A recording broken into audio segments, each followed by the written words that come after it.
So, considering the only color that Black Lives Matter seems to have and the affinity for is black, it's kind of interesting that they decide to show their true colors. Now, as you can see right here, we've got this op-ed that was released by Black Lives Matter via Twitter praising and mourning the loss of Fidel Castro. It says, we are feeling many things as we awaken to a world without Fidel Castro. There is an overwhelming sense of loss, complicated by fear and anxiety. And you know what? Because I gotta stop right there, because this, you can relate all this right there back to Common Core. Because doesn't that sound like every millennial you've ever talked to? Fear and anxiety, right? Jacked up on Ritalin for their ADHD and all this crap. Saying I feel instead of I think because they want a nation of workers, not a nation of thinkers. So that's how they're being taught to behave, and now everybody says it. Wow. Although no leader is without their flaws. Oh,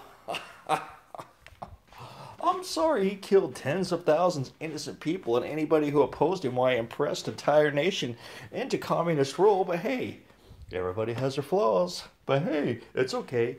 Hitler was worse.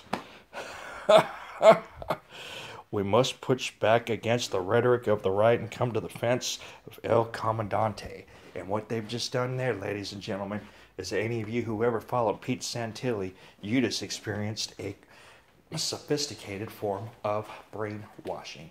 And what they've done right there is they've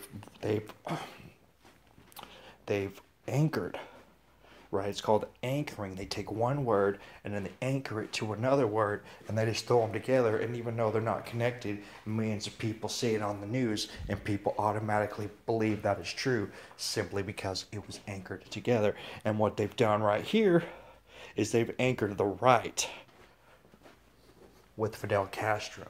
So they've just anchored the right with Fidel Castro.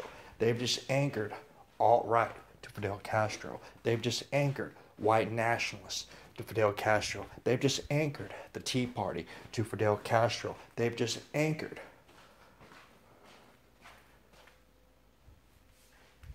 you see what's going on here. I don't think there's any need to continue. This is sophisticated brainwashing when they're anchoring all of these ideas to the right, but these are actually ideas that the left support. This is straight out of George Soros' playbook. If you don't know who he is by now, oh my God, you have to look this dude up. So anyways, from Fidel, we know that revolution is sparked by an idea, by radical imaginings which sometimes take root first from just a few dozen people coming together in the mountains. And of course, they close it off here with Fidel Vive. Oh, so just to make sure we're all still fresh and clear on who the hell Fidel Castro was, well, he was a Cuban politician and revolutionary who governed the Republic of Cuba for 47 years as prime minister from 59 to 76, and then as president from 76 to 2006. Politically a Marxist-Leninist and a Cuban nationalist, he also served as the first secretary of the Communist Party of Cuba from 1961 until 2011. That's right, the president of Cuba was also the leader of the Communist Party. There's a big shocker. Under his administration, Cuba became a one-party socialist state. Industry and businesses were nationalized and state socialist reforms were implemented throughout society. Adopting a Marxist-Leninist ideology, Castro converted... Forgive me, this would happen in the middle of my video, but fear not, we are still here. I don't know how I got to this page, but let's go back. Castro converted Cuba into a pro-Soviet one-party socialist state under Communist Party rule, the first and only in the Western Hemisphere. Policies, including central economic planning, expanding healthcare and education, were accompanied by the state control of the press and suppression of internal dissent. And we can see plenty of examples going on that right now. We've already had CNN, the New York Times, and the LA Times, and MSNBC, and all these things that are supposed to be our main news outlets for Americans have all come out and said that they were lying pretty much the whole time throughout the entire election process. But then want to turn around and say people like Drudge Report and Zero Hedge and InfoWars and so on and so forth that are actually trying to stand up and tell people the truth are the fake news sites. And, well, quelling dissent. Well, let's see. Let's talk about what happened in Oregon when we started off the year. You know, they went and got us. They went and did a peaceful protest in the middle of nowhere, and then they had one man murdered, and the rest of them ended up going to jail. And then, of course, they finally went to court, and they were found not guilty. Or let's not talking about the people who were up there trying to protect the Indian lands from this pipeline, and these guys are using rubber bullets and flash grenades and actually blowing people's arms off, and now they're straight up saying that people aren't going to be allowed to use their First Amendment right for their freedom to protest is being revoked, right? So you see shades of what this man did in Cuba happening in America right now. And now what the reality is this this liberal left agenda, which goes under the guise of being inclusion for everyone, is actually straight out of the George Soros playbook, which is actually the Trojan horse for government complete control and suppression of everything. That's why everybody says I think, or I feel, instead of I think, because they want a nation of workers. They do not want a nation of thinkers.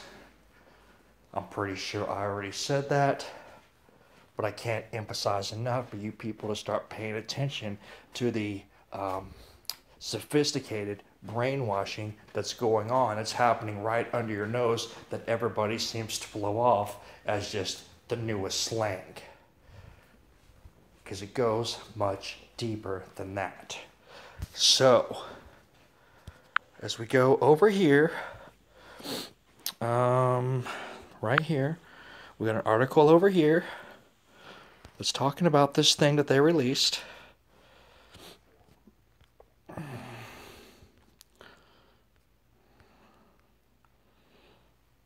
Members of the Black Lives Matter movement thanked Castro for harboring activists in Cuba like Assata Shakur, a former Black Panther convicted of killing a police officer in New Jersey in 1973.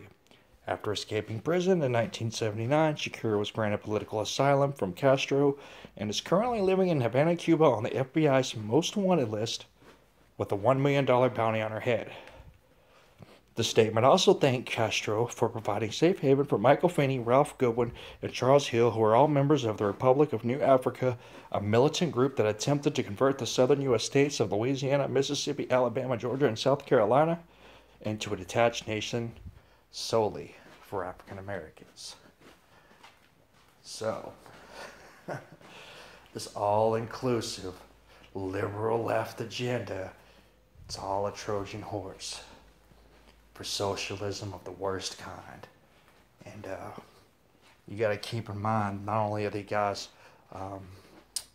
praising Castro, who murdered anybody who opposed him and pretty much enslaved the entire nation, but they're also praising these criminals that he harbored. People that want to make a segregated part of the United States solely for black people. Yeah, that's right. The liberal left, who's supposed to be all-inclusive, is talking about praising a man who's giving asylum to people who want to create division in America. Pretty interesting indeed. Hopefully, at some point, you people who are actually supporting Black Lives Matter will understand that they may not be everything that you think that they are. That's all I'm saying. Anyways, they have definitely become my dumbasses of the week, and I hope they enjoy the title. Till next time, y'all take care.